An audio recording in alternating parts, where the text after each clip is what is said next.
भूत भी कई प्रकार के होते हैं।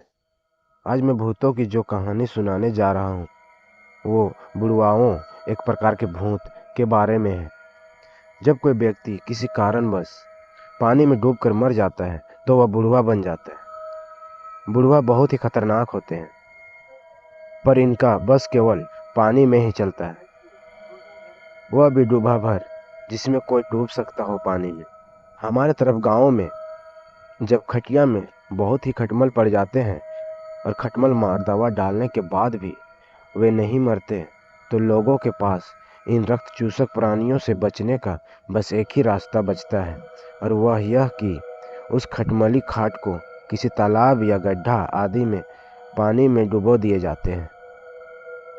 जब वो खटमली खाट 2 से 3 दिन तक पानी में ही छोड़ दी जाती है तो ये रक्त चूसक प्राणी या तो पानी में डूबकर मर जाते हैं या अपना रास्ता नाप लेते हैं, और वह खाट पूरी तरह से खटमल फ्री हो जाती है।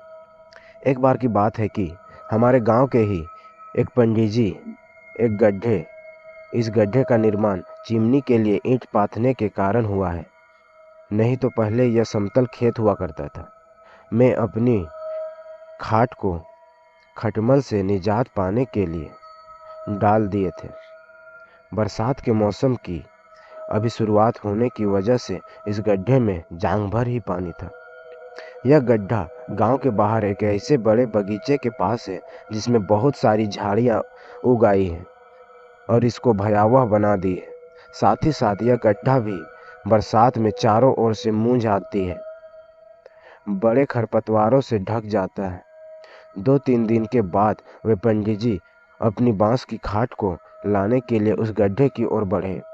लगभग शाम के 5 बज रहे थे और कुछ चरवाहे अपने पशुओं को लेकर गांव की ओर प्रस्थान कर दिए थे, पर अभी भी कुछ छोटे बच्चे और 1-2 महिलाएं उस गड्ढे के पास के बगीचे में बकरियां आदि चरा रही थीं।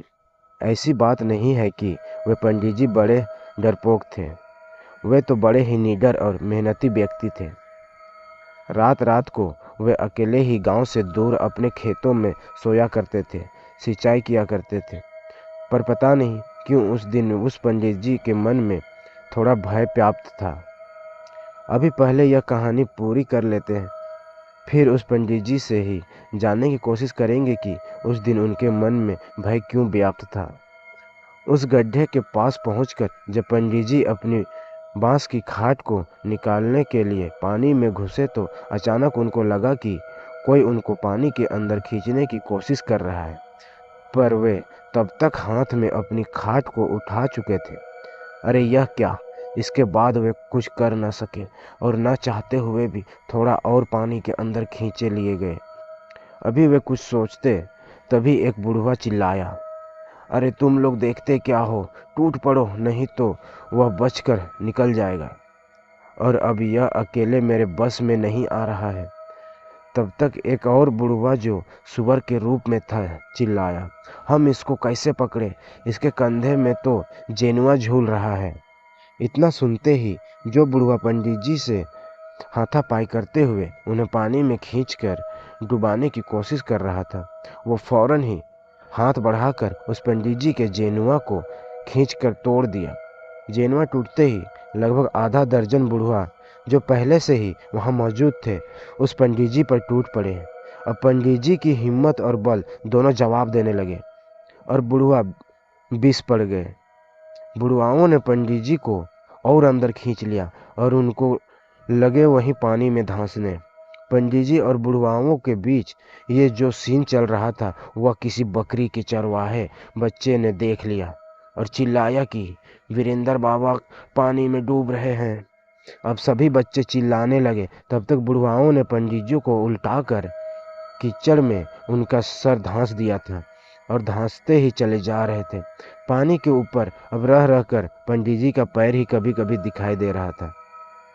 बच्चों की चिल्लाहट सुनकर तभी हमारे गांव के श्री नेपाल सिंह वहां आ गए और एक आध बड़े बच्चों के साथ गड्ढे में घुस गए। गड्ढे में घुसकर उन्होंने अचेत पंडित जी को बाहर निकाला। पंडित जी के मुंह, कान, आंख और सर आदि में पूरी तरह से कीचड़ लगी हुई थी। अब तक आलम यह था कि हमारा लगभग आधा गांव उस गड्ढे के पास जमा हो गया था। आनन फानन में उस पंडित जी को नहलाया गया और खाट पर सुलाया ही घर लाया गया।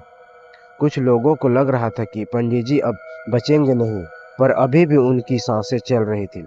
प्राथमिक स्वास्थ्य केंद्र के डॉक्टर आ चुके थे और पंडित जी का इलाज शुरू हो गया था। 2-3 दिन तक पंडित जी घर में खाट पर ही पड़े रहे और अकबक बोलते रहे। 15-20 दिन के बाद धीरे धीरे उनकी हालत में सुधार हुआ, पर उनकी निडरता की वजह से उन पर इन दिनों में भूतों का छाया तो रहा, पर भूत उन पर हावी नहीं हो पाया।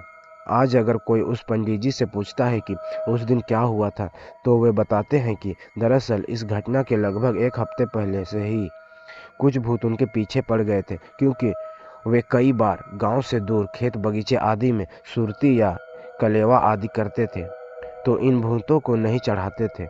इस कारण से कुछ भूत उनके पीछे ही लग गए थे, जिसकी वजह से वे उन दिनों थोड़ा डरे सहमे हुए रहते थे। पंडित जी आगे बताते हैं कि जो बुढ़वा पहले उनको पकड़ा वह गुलाब हमारे गांव का ही एक ब्राह्मण कुमार जो एक बड़े पोखर में डूबकर मर गया था, वो था। क्योंकि दूसरे किसी भी बुढ़वे में मेरा जेनुआ तोड़ने की हिम्मत तो दूर, पास आने की भी हिम्मत नहीं थी। पर जब गुलाब ब्राह्मण बुढ़वे का नाम ने जेनुआ तोड़ दिया, तो सभी बुढ़वों ने हमला बोलकर मुझे धांस दिया। अगली कहानी में मैं आपको बताऊंगा कि गुलाब के डूबने और उसके बुढ़वा बनने की बात बताऊंगा।